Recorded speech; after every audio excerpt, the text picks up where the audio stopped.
오늘 본문의 말씀은 마가복음 3장 13절에서 19절 말씀, 제자의 특징, 성화의 변화라는 말씀으로 오늘 이 안에서 우리 함께 은혜 나누기를 원합니다.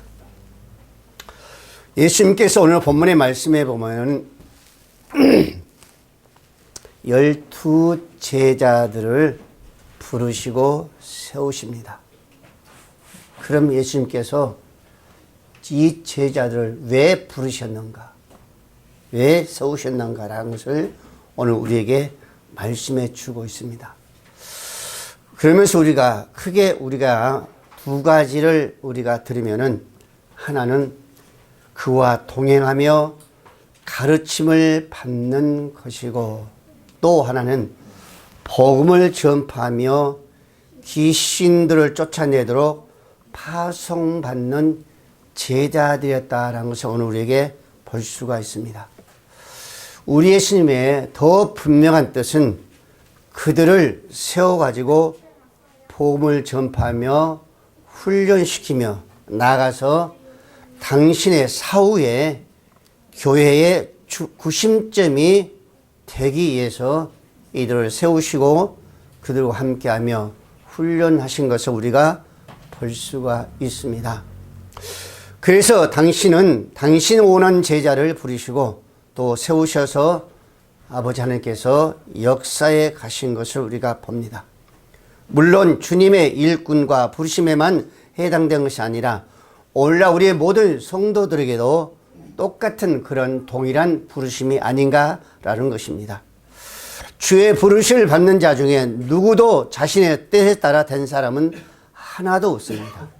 누구를 막론하고 오늘날 성도들뿐만 아니라 그 당시에 제자들도 마찬가지였었습니다.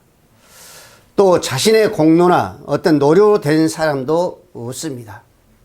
주님의 부르심은 받는 사람은 다 주님의 주권적이요 주님의 은혜로라는 것을 우리에게 말씀해 주고 있습니다. 그러므로 다 주님의 주권적 부르심을 받는 자들은 일꾼이나 성도들이나 또는 선택받은 모든 관련해서 자신에 대해서 어떤 그 은혜에 대해서 우리는 자랑할 것이 하나도 없다는 것입니다. 오직 우리가 자랑한다라면은 우리가 선택받은 것, 하나님의 그 은혜를 우리는 자랑해야 된다라고 사도 바울도 말씀한 것을 우리가 볼 수가 있습니다. 그래서 사도 바울이 이렇게 말합니다. 예수 그리스도의 십자가 외에는 결코 자랑할 것이 없다라고 말하고 있지 않습니까? 사도 바울의 그 사역을 바라볼 때에 많은 것을 내놓을 수도 있죠. 그러나 사도 바울도 역시 오직 예수 그리스도, 그 은혜, 그 십자가를 자랑에는 아무것도 없다라는 것입니다. 여러분들, 이런 것을 바라볼 때마다 정말로 그 십자가는 우리 모든 자들을 변화시킬 수 있는 그런 십자가가 아니었는가? 우리를 변화시킬 수 있는 것은 주님의 그 십자가의 사랑이 아니었는가라는 것을 우리는 볼 수가 있습니다. 그래서 사도 바울도 에베소 교회 2장 9절 말씀을 통해서 행위에서 난 것이 아니라 누구든지 자랑하니 못할 것이다 그랬었습니다. 우리가 자랑한다면 오늘 사도 바울처럼 그 십자가 외에 주님의 그 외에는 결코 자랑할 것이 없다는 거죠. 디모데 후서 1장 9절 말씀에도 하나님 우리를 구원하사 거룩하신 소명으로 부르심을 우리의 행위대로 하심이 아니요 오직 자기의 뜻과 영원 전부터 그리스도 예수 안에서 우리에게 주신 은혜로라고 말씀하신 것을 우리는 볼 수가 있습니다. 그렇습니다. 여러분, 우리가 주님의 부르심을 받는 것은 우리 부르심이 어떤 모양이든 간에 어떠한 모양으로 우리가 부르심을 받았든 간에 우리는 그것이 하나님의 은혜요 참된 그것이 복이 아닌가라는 것을 한번 우리는 생각해 봅니다. 그래서 우리는 이러한 것들을 우리가 생각하면서 정말 주님의 정권적인 주권적인 은혜에 늘 감사하며 기도하면서 아버지 앞에 나가야 된다는 것을 다시 한번 여러분들에게 말씀을 드립니다. 그럼 오늘 본문으로 들어가서 오늘 14절 15절 말씀했습니다. 이에 12를 세우셨으니 이는 자기와 함께 있게 하시고 또 보내사 전도하며 귀신을 내쫓는 권능도 가지게 하려 하심이라라고 말씀하고 있습니다. 예수님께서 12 제자들을 부르신 목적이 무엇인가라는 것입니다. 그 가운데 첫 번째가 자기와 함께 있게 하는 것이라는 것을 말씀하고 있습니다. 여러분들, 함께 한다는 뭐죠? 무엇을 함께 한다고 합니다. 함께 일행, 역시 같이 동행한다는 말이 아니겠습니까? 여러분들, 창세기에 보면요, 에녹은 하나님과 300년을 동행하며 그리고 하나님께 결국은 데려감으로 말미암아 이 땅에 무덤이 흔적이 없다라고 성경은 말씀하고 있습니다. 그러면 여러분들, 하나님과 동행한다는 것, 정말 제자들이 주님과 동행한다는 것, 오늘 저와 여러분들이 말씀과 동행한다는 것은 얼마나 귀중하고 얼마나 중요한 것을 우리는 알아야 됩니다. 얼마나 귀하면은, 얼마나 중요하면은, 얼마나 이대했으면은 에녹은 하나님과 동행하며 죽음을 보지 아니하고 하늘로 하나님께서 데려감을 당했다라는 것입니다. 여러분 한번 생각해 보세요. 그래, 에멜은 300년 동행에다가 하나님께 동행해서 하늘로 올라갔지. 이렇게 생각할 수도 있습니다. 그러나 여러분, 그것을 깊이 한번 우리가 의미해 보면은 정말로 중요한 겁니다. 정말로 이대한 겁니다. 그래서 여러분들, 제자들의 주님은 그러잖아요. 요한복음 13장 13절 말씀에 너희가 나를 선생이라 또는 주라니 너희 말이 옳도다. 내가 그러하다라고 주님은 제자들에게 지금 말씀하고 있습니다. 그들과 동행하는 그 모습에 주님은 이렇게 말씀하셨습니다. 여러분, 제자들은 예수님과 동료로서의, 동행하는 자로서의, 함께하는 자들로서의 그분에게 모든 것을 배웠습니다. 그분에게 모든 것을 가르침을 받았습니다. 그들은 주님과 함께하면서 그분의 모든 것을 오히려 지식을 뿐만 아니라 삶 속에 그들을요, 어때요? 다 몸소 배웠습니다. 이들이 그들의 제자였었습니다. 주님과 동행했었습니다. 여러분들, 마치 위대한 한 장인 밑에서 기술을 전수받고 술을 쌓는 사람들처럼 그렇게 살도록 주님은 이 제자들을 부르시면서 그 제자들과 함께 동행했다는 것을 지금 우리에게 말씀해 주고 있습니다. 이처럼 예수님께서 제자가 된다는 것은 전적으로 그분의 가르침을 받는 것을 오늘 우리는 알아야 된다는 겁니다.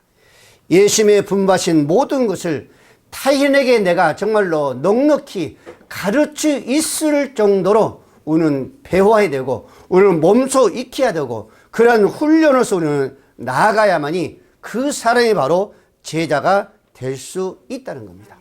여러분, 정말로 제자들이 갖춰올 것이 뭐예요? 우리가 간단히 세 가지로 말씀해 보면 자기를 부인하는 것이 바로 제자입니다. 자기를 부인하는 것이, 또는 자기를 떼어 십자가를 치는 것입니다. 자신의 십자가를 치시는 거예요. 자기의 주어진 그 십자가를 치는 것입니다. 셋째는 뭐요? 그리고 주님을 쫓는 자입니다. 오늘 제자들처럼 부르심을 통해서 12 제자들이 정말로 떼어 자신을 부인하고 자신의 주어진 십자가를 지고 주님과 함께 동행하는 것이 제자의 목적이었었습니다. 마태복음 16장 24절 말씀에 예수님께서 말씀하셨잖아요. 예수께서 제자에게 이르시되 누구든지 나를 따라오려거든 자기를 부인하고 그랬습니다. 자기 십자가를 지고 나를 따를 것이라 라고 예수님께서 말씀하셨습니다. 누구든지 그랬습니다. 어떤 특별한 사람이 아니라 누구든지 누구를 막론하고 나를 따라오려거든, 내 제자가 되기를 원하거든, 이 세 가지를 반드시 져야 된다는 걸, 갖춰야 된다는 것을 우리 주님은 말씀하고 있습니다. 여러분, 예수님의 십자가를 진다는 것은요, 그냥 진다는 것입니다. 자신의 뜻과 자신의 의지와 자신의 견해를 내려놓는 것이 바로 주님의 십자가였었습니다. 여러분, 겟세마네 그 동산에서 예수님은 십자가를 지셨습니다. 예수님은 십자가를 지셨어요. 한번 생각해 보세요. 어떤 십자가를 지셨는가? 어떻게 해서 그 십자가를 지셨는가? 마태복음 26장 39절은 이렇게 말씀합니다. 나의 원대로 마옵시고 아버지 원대로 하옵소서 그랬었습니다. 내 원대로 마옵시고 주님께서 기도하시면서 마지막 십자가를 앞에 두고 그 십자가의 고난에 그 십자가의 희생 헌신을 위해서 아버지의 원하신 그 십자가를 지시기 위해서 마지막 그 기도에 그랬었습니다. 내 원대로 마옵시고 아버지 원대로 하옵소서라고 예수님께서 그 고백으로 그 십자가를 치신 거예요.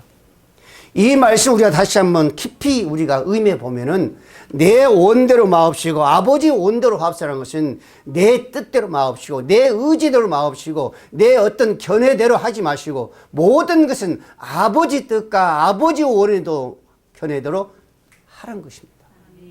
그게 바로 제자의 그 모습이 아닌가요?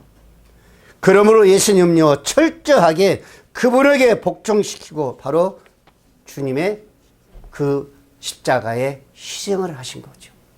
오늘날 우리 모든 제자도 역시 마찬가지였습니다.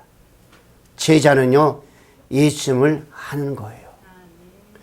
예수님에 관한 것을 아는 것이 아니라 예수님을 아는 겁니다.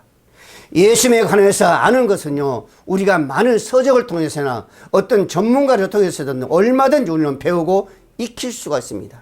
그러나 제자가 된다는 것은요 그거와는 전혀 다른 거예요. 지식이 아닙니다. 지식과는 별개예요. 여러분, 예수님의 제자라는 것은요 예수를 아는 거예요. 배우고 가르침을 본받아서 우리의 삶이 예수님처럼 인격적으로 동일한 그 모습으로 나갈 때가 바로 예수님의 제자가 된다는 것입니다. 그래서 빌립보 2장 5절 말씀을 했습니다. 너희 안에 이 마음을 품으라. 곧 그리스도의 예수의 마음이니 그는 근본 하나님의 본체시나 하나님과 동등됨을 취할 것으로 여기지 아니하시고 사람의 모양으로 나타나사 자기를 낮추시고 할 것을 자기를 낮추시고 죽기까지 복종하셨으니 곧 십자가에 죽으심이라 라고 사도 바울은 말씀하고 있습니다. 이 마음을 품으라. 이것이 예수 그리스도의 마음이라고 썼습니다. 우리 주님은 하나님과 본체이십니다. 동등하시며 그럼에도 불구하고 다 내려주시고 사람의 모양으로 나타나셨습니다. 그리고 죽기까지 낮추셨어요. 그리고 아버지 원대로 순종, 복종하신 겁니다. 이게 주님의 모습이요. 이 주님의 모습을 따르는 자가 바로 제자라는 것입니다. 여러분, 예수님의 제자 그냥 된 거 아십니다. 여러분, 정말로 예수님의 제자 된다는 것은요, 관심을 보여야 되고 그 지식이 아니라 주님과의 말씀을 거치는 동질성을 가져야만이 그 사람이 예수님의 제자가 되는 것입니다. 두 번째로 예수님의 제자를 부르시는 목적은요, 복음의 증거입니다. 복음을 증거한 거예요. 전파자로 증인으로 파송한 겁니다. 보낸다는 것은요, 아포스텔로 이 말의 의미는 발송하다 그랬었습니다. 발송하는 이 말은 일반적인 보냄이 아니라 공적으로 임무를 맡기거나 혹은 권위를 주어서 보낸다는 말이 바로 보낸다, 파송한다는 얘기입니다. 여러분들, 우리나라에서도 우리 동맹국에 모든 누구를 보내요? 대사를 보내죠. 그 대사에는요, 왕의 임무를 주어서 보냅니다. 왕의 그 권위를 주어서 보내는 거예요. 이게 대사입니다. 제자도, 예수님의 제자도 역시 마찬가지입니다. 제자들에는 절대적인 그 권위를 주어가지고 복음과 함께 파송을 한 겁니다. 여러분, 오늘날 주님께서 제자를 부르시는 목적도 이와 같은 동일한 목적으로 불러 세운 그 제자였습니다. 그럼 이런 모습이 오늘날 우리 모든 성도들은 전혀 다를까요? 아닙니다. 똑같은 모습입니다. 여러분, 오늘날 우리 많은 성도들에게는요, 많은 정말로 그 은혜를 주셨습니다. 그 권세를 주셨어요. 그 능력을 주셨습니다. 그러면서 임무를 주셨어요. 뭐 하라? 예수를 전하라는, 예수를 자랑하라는, 십자가를 자랑하는 그 임무를 주셨어요. 그런데도 불구하고 우리가 거기서 떠난다면은 절대적으로는 제자라고 부를 수가 없는 거죠. 제자들의 임무는 땅끝까지 이르러 증인이 되는 것입니다. 전도하는 거예요. 그래서 제자들에게 명령을 하셨죠. 마태복음 28장 19절 말씀에 모든 족속으로 제자를 삼으라 그러셨습니다. 모든 족속으로. 여러분, 그런데도 정말 선민인 유대인들은요, 이거와는 별개였었습니다. 전혀 나와는 상관이 없다라는 그런 생각을 했습니다. 여러분, 하나님의 백성들은요, 민족이나 혈통을 다양하지만은 정말로 그 모든 자들에게 예수의 증언자로서의, 증거자로서의, 파송받는 자로서의 가야 할 사람이 바로 누구예요? 바로 제자인 줄로 믿으시기를 바랍니다. 예수님의 부름받은 그 일꾼들이 그들에게 가야 되는 겁니다. 혈통은 다르지만은 그들에게는 반드시 가야 할 그 임무가, 그 능력이 우리에게 주어졌기 때문에 우리는 가야 되는 거예요. 그분의 증거자로서, 증언자로서의 가야 되는 겁니다. 그래서 사도행전 10장 8절 말씀에도 오직 성령이 너희에게 임하시면 너희가 권능을 받고 예루살렘과 유대와 사마리아 땅끝까지 이르러 내 증인이 되라라고 하셨고, 마가복음 16장 15절 말씀에도 너희는 온 천하에 다니며 만민에게 복음을 전파하라라고 말씀하셨습니다. 이것은 파송된 거예요. 보내심을 받는 겁니다. 하나님의 예수님의 그 권능을 주고 그 임무를 주어서 파송된 자입니다. 그럼 반드시 우리는 그 임무를 감당해야 되죠. 그렇지 않는다면 절대적으로 하나님의 기쁨의 종들이, 일꾼들이 될 수 없다는 것을 우리는 다시 한번 기억해야 될 줄로 믿으시기 바랍니다. 사도 바울도 말합니다. 고린도전서 9장 16절 말씀에 내가 복음을 전할지라도 자랑할 것이 없으면 내가 부득불한 일입니다. 만일 복음을 전하지 아니하면 내게 화가 있을 것이다 라고 말씀합니다. 그러면서 뭐라요? 내가 내 좌우로 이것을 행하면 상을 얻으려니와 내가 좌우로 아니한다 할지라도 나는 사명을 받았다 그러셨습니다. 사명을 받았던 거예요. 여러분들, 사도 바울은 좌우로 안 한다 할지라도, 자신의 힘으로 안 한다 할지라도 사명을 받았기 때문에 가야 된다는 겁니다. 사명을 받았기 때문에 증거해야 된다는 겁니다. 그 권능을 받았기 때문에, 임무를 받았기 때문에 반드시 그 임무를 수행해야 된다고 사도 바울은 말씀하고 있습니다. 그러나 여러분, 사도 바울뿐만 아니라 오늘날 우리 모든 성도들도 똑같은 모습입니다. 그래서 오늘 저와 여러분들은 정말로 예수 그리스도를 증거하고 있는지, 내가 이 임무를 수행하고 있는지 다시 한번 우리는 자문해 보아야 되지 아니할까 하는 것을 말씀드립니다. 15절 말씀입니다. 계신을 쫓아내는 권능을 가지게 하려 하십니다. 아멘. 예수님께서는요, 제자를 부르셨어요. 그리고 함께 동행했습니다. 그리고 그들에게 가르쳤어요. 그들이 머리 지식뿐만 아니라 그들이 몸에 배도록 함께 어때요? 동행했습니다. 예, 같이 먹었어요.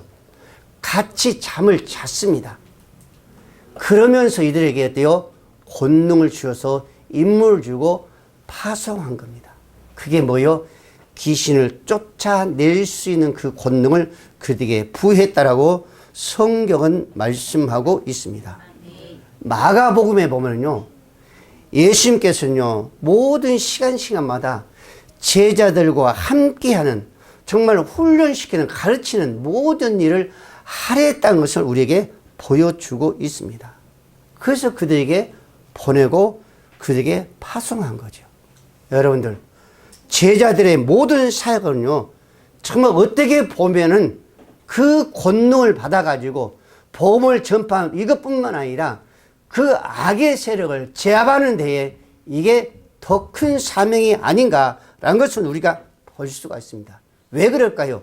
이것을 우리가 제압하지 않으면, 이것을 우리가 정말로 넘어뜨리면, 우리가 이기지 않으면 구원이라는 것은 불가능한 것을 우리가 볼 수가 있죠.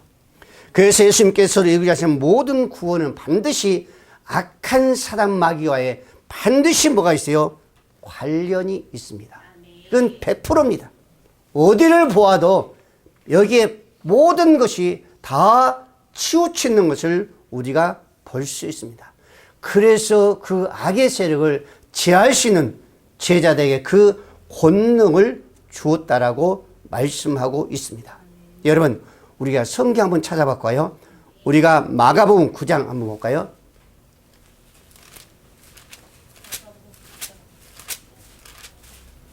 마가복음 9장 우리 14절에서 우리 29절 말씀까지 한번 보겠습니다. 마가복음 9장 14절에서 29절까지 찾으셨어요? 우리 함께 있습니다. 시작. 이에 그들이 제자들에게 와서 보니 큰 무리가 그들을 둘러싸고 서기관들이 그들과 더불어 변론하고 있더라. 온 무리가 곧 예수를 보고 매우 놀라며 달려와 문안하거늘 예수께서 물으시되 너희가 무엇을 그들과 변론하느냐?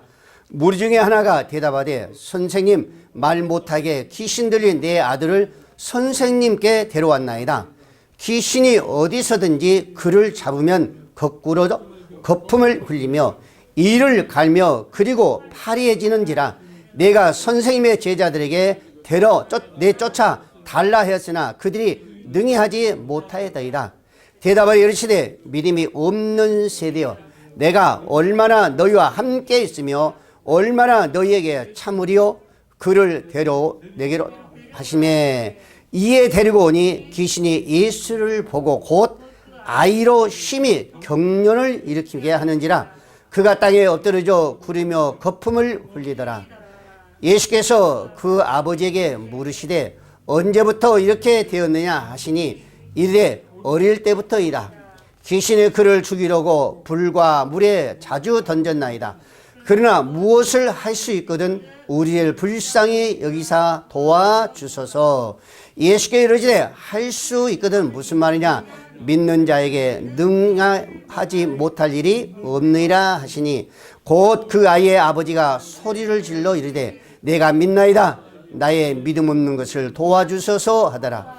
예수께서 무리가 달려와 모이는 것을 보시고 그 더러운 귀신을 꾸짖어 이르시되 말 못하고 못 듣는 귀신아, 내가 내게 명하노니 그 아이에게 나오고 다시 들어가지 말라 하시되 귀신이 소리 지르며 아이로 심히 격렬을 일으키게 하고 나가니 그 아이가 죽은 것 같이 되어 많은 사람이 말하기를 죽었다 하나 예수께서 그 손을 잡아 일으키시니 일어서니라. 집에 들어가심에 제자들이 종용이 묻자오되 우리는 어찌하여 능히 그 귀신을 쫓아내지 못했나이까? 이르시되 기도 외에 다른 것으로 이런 종류가 나갈 수 없느니라 하시니라 라고 말씀하고 있습니다. 여러분, 이 말씀은요 정말 중요합니다. 이 아이 아버지가 누구에게 데려왔어요? 제자들에 데려왔어요. 그래서 제자들이 쫓아내지 못했다 했습니다. 그리고 예수님 말씀하시니 뭐라 했어요? 믿음이 없는 세대여 그러셨습니다. 믿음이 없는 세대여. 그리고 나서 누구한테 데려와요? 예수님께 데려오더라 그랬습니다. 그리고 데려오고 오니 귀신이 누구를 보고? 예수를 보고 그 아이로 심히 격렬을 일으키며 거품을 흘리겠다고 그랬었습니다. 여러분, 귀신은요 귀신같이 하는 거예요. 믿음이 있는지 없는지 귀신같이 합니다. 그래서 예수님께서 제자들에게 뭐요? 믿음이 없는 세대여라고 말한 겁니다. 믿음이 없는 세대요.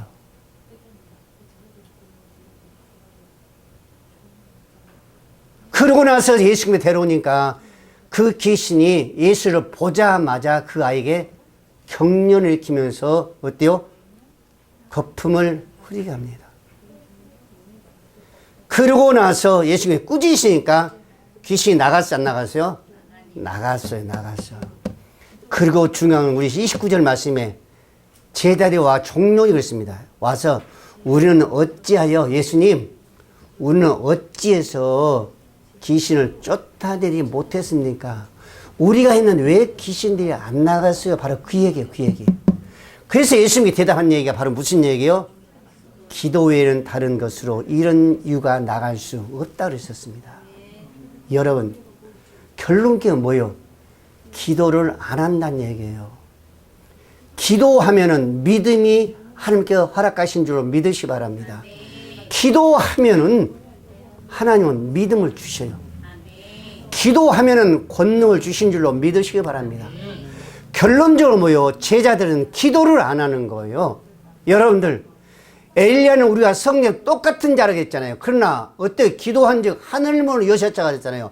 다음에 기도하는 하늘을 모시고 땅에 열매를 맺겠다 그랬었습니다. 기도는요 우리에게 하나님의 그 함께 하신 통로를 열리는 게 뭐예요? 기도입니다. 기도.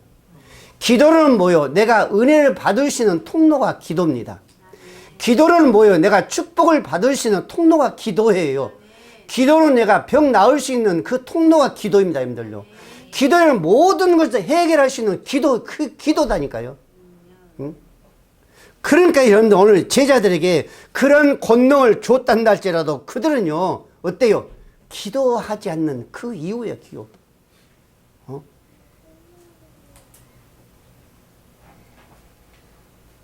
그 악한 것들을 대적할 수 있는 도구를 줘도 그들은 사용하지 않았다는 거예요.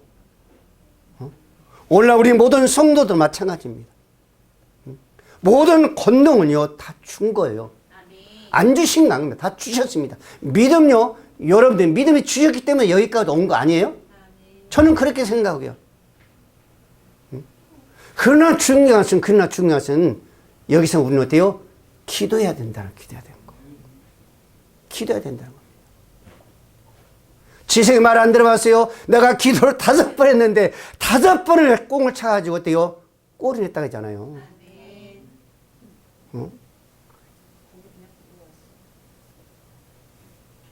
정말로 우리 지성이가 5번 기도했기 때문에 할아버지한테 저한테 기도 5번 했다고 했잖아요. 기도 5번 했대요. 저한테 거짓말 하겠어요? 그러면 기도를 5번 했으면 하나님은 지성이 그 기도를 들으시 안 들으셨어요? 들으시고 어때요?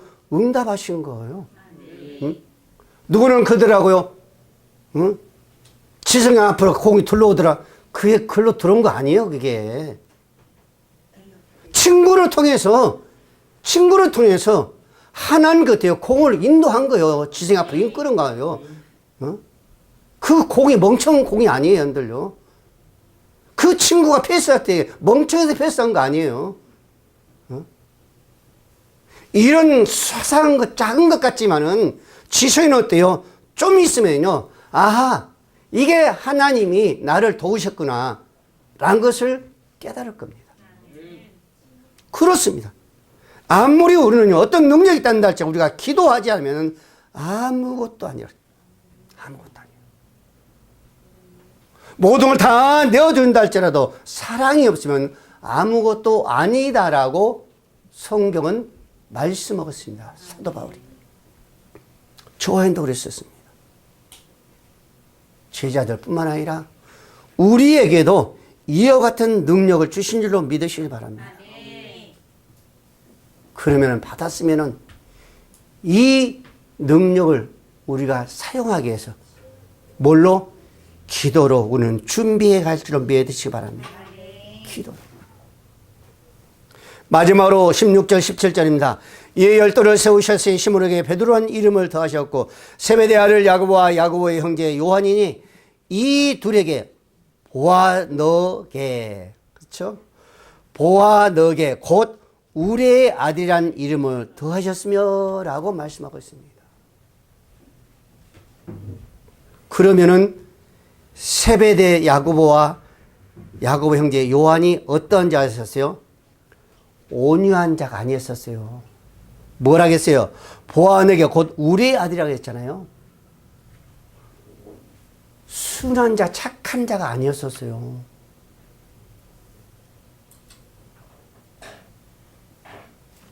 근데 여러분, 이들이 어떤 자가 되었냐? 어떻게 변했어요? 여러분, 누가복음 여러분들 9장 51절에 보면요, 예수님의 제자도 함께 에서 올라오면서 사마리아 한 촌에 지나가야 되면 한 마을을 지나가는 거예요. 근데 그 마을 사람들은 예수님의 그 일행을 영접하지 않습니다. 그러니까 예수님과 제자를 함께 가면은 예수님을 영접하고 제자를 함께 영접하면서 잠시 쉬었다 가세요. 차 한잔 하고 가세요. 커피 한잔 하고 사고 가세요. 이래야 되잖아요. 근데 그 마을 사람들이 예수님뿐만 아니라 제자들을 영접하지 않았어요. 그러니까 제자들이 이렇게 열이 난 거예요. 분노가 난 거죠. 그래서 오늘 본문의 말씀을 그러잖아요. 보아너게 곧 우리의 아들이라. 누가? 야고보와 요한이 그랬단 말입니다. 좋은 성격은 아니었단 거예요. 격분했단 말입니다. 그러니까 한 마을이 지나가는데 이들을 영접하지 않으니까 야고보와 요한이 이렇게 말합니다. 하늘에서 불을 내려가지고 이 마을 전체를 불태워버리세요. 이렇게 말한 거예요. 그러니까 성경이 말하는데도 아주 어때요? 겸손한 자가 아니라 아주 분노가 있던 자들이었어요. 성품이 좋은 성품이 아니었단 말입니다. 어떻게 자기들 영접 안 따가지고 한순간에 마을 전체를 어때요? 몰살시키려고 하는 자들이 어디가 있어요?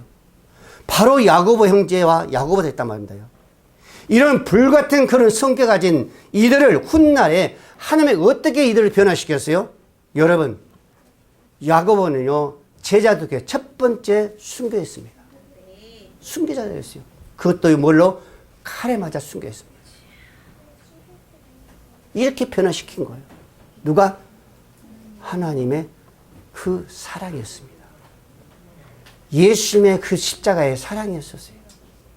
그러면서 요한은 어떻게 변화됐어요? 순교는 안 했지만은 결국에는 요한은요, 다른 사도들보다 순교롭게 자연스럽게 일반 성도처럼 꾸준히 예수를 따라가면서 나중에는 모세처럼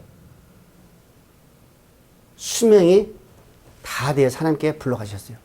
그러면서 요한 1, 2, 3서 또는 요한 계시록을 쓴 자가 바로 누구였어요? 사도 요한이었습니다. 이렇게 변화된 거예요. 180도로 변화된 겁니다. 그 완악한 자들. 자, 그러면 야고보와 야고보의 형제 요한만 그랬나요? 그렇지 않았었습니다. 여기서 우리 다시 한번 누구를 봐요? 사도 바울을 한번 볼 수 있습니다. 사도 바울은요, 야고보와 야고보의 형제 그 요한보다, 사도 요한보다 더 했습니다. 성경 말씀해 보면요, 얼마나 완악한지는 몰라요. 아주 교회를 핍박한 자였고, 성도를 폭행한 자, 핍박한 자였고요, 교회를 무너뜨린 자가 바로 사도 바울이었습니다. 근데 여러분요, 사도 바울이 변한 데가 정말로 누구였었어요? 예수 그리스도의 그 십자가의 사랑이었습니다. 그래서 사도 바울이 이런 고백을 하잖아요. 고린도서 15장 10절 말씀에 내가 나된 것은 하나님의 의로 된 것이니 내가 모든 사도들보다 더 많이 수고했으나 내가 한 것이 하나님의 모든 은혜로다 그러셨습니다. 하나님의 은혜로 내가 이렇게 변화됐다는 거예요. 교회를 무너뜨리게 하고 정말 예수 믿는 자를 잡아다 정말 폭행하면서 살인자에 앞장섰지만은 하나님의 그 사랑, 예수 그리스도의 그 십자가의 사랑이 나를 이렇게 변화시켰다는 것을 사도 바울은 고백합니다. 여러분, 오늘날 우리 모든 성도들 중에도요, 오랜 신앙생활하면서 성품을 버리지 못하고 그대로 갖고 있으면서 뭐라고요? 나의 타고난 성품이기 때문에 그럴 수밖에 없지 그러죠. 그거는 세상 사람들 하는 얘기예요. 여러분들이 타고난 성품이라고 여러분들 말하면 안 되는 거예요. 세상 사람들은 내가 타고난 성품이기 때문에 이렇게 완악할 수도 있고 이렇게 고집이 있고 이렇게 분노할 수도 있고 그렇게 말할 수 있어요. 그러나 우리 성도들이라면 이것은 아니죠. 에베소 4장 22절 말씀했습니다. 너희는 유혹의 욕심을 따라 썩어져가는 구습을 따르는 옛사람을 벗어버리고 오직 너희의 심령이 새롭게 되어 하나님을 따라 의와 진리로 거룩함으로 지음받은 새 사람 입으라 라고 말씀하고 있습니다. 이게 사도 바울의 그 완악함 속에서 변화된 그 모습 아니에요? 성품된 그 모습 아닙니까? 옛 성품이 변화된 새로운 모습 변화된 뭐예요? 골로새 3장 9절 말씀했습니다. 서로 거짓말을 하지 말라. 옛사람과 그 행위를 벗어버리라. 새 사람을 입었으니 이는 자기 창조하신 이의 형상을 따라 지식에까지 새롭게 하심을 입은 자니라. 형상에 따라. 하나님의 형상에 따라. 우리의 모습이 하나님의 형상이라니까요. 그 모습을 따라 우리는 새롭게 된 모습이에요. 그랬으면 우리는 하나님의 자녀로서의 일꾼의 제자로서의 새로운 모습으로 가야지요. 여러분들 사도 바울이 말한 같이 고린도후서 5장 17절 말씀에 그런즉 누구든지 그리스도 안에 있으면 새로운 피조물이라 이전 것은 지나가지 보라 새 것이 되었도다. 옛 성품 그 완악한 성품 사도 바울의 옛 완악한 그 성품 폭행된 그 성품 정말 불같은 그 성품이 새로 되었으니 이제는 새 것이 됐다 그러잖아요. 이렇게 바꾸고 났다니까요. 뭘로? 예수 그리스도의 십자가의 그 사랑이 이렇게 바꿔놨었습니다. 사도연도 마찬가지입니다. 그 완악하게 변화해가지고요. 요한 1서에 3서 쓰면서 요한 1장을 그래야 사랑장이라고 그러잖아요. 요한 1서는요. 사랑 그러잖아요. 그러면서 뭐라고요? 하나님은 사랑의 하나님이라고 그러잖아요. 사도 요한 이렇게 변화된 거예요. 그 완악함이 변화되니까 바꿔놓으니까 이렇게 이해하는 거예요. 사랑하는 우리 모든 성도 여러분, 오늘 저와 여러분들은 연수만 자랑할 것이 아니라 새롭게 변화된 나의 모습을 보면서 자랑해야 될 줄로 믿으시기 바랍니다. 우리는 그리스도께서 아버지의 뜻 안에서 선택하신 제자들입니다. 아멘. 성도라는 신분이 사회적으로 정말로 보기에는 아무것도 아닌 것 같다 할지라도 저 세상 사람들 무시한다 할지라도 성도란 그것은요 세상에 그 어떤 것으로도 바꿀 수 없는 그 성도 구별된 자인 줄 믿으시기 바랍니다. 이것을 저희들은요 알아야 돼요. 이것을 알아야 돼요. 그래서 우리는 세상에 악의 세력을 물리쳐준 그 은혜를 입은 자로서의 반드시 내가 아니라 주 안에서 주의 이름으로 나간다면 어떤 것도 우리에게 버틸 자는 하나도 없습니다. 아멘. 피할 수밖에 없어요. 그래서 사도 바울도 그러네요. 퇴적하라 그러잖아요. 그리하면 떠나라 그러셨습니다. 오늘 저와 여러분들이 하나님께 주신 모든 그 달란트로 그 사랑으로 반드시 우리는 정말로 마지막까지 주님을 사랑하며 의지하면서 나아갈 때에 하나님께 주신 모든 그 정말로 권능을 주님을 위해서 끝까지 사용하면서 우리는 승리할 줄로 믿으시기를 바랍니다. 기도합니다.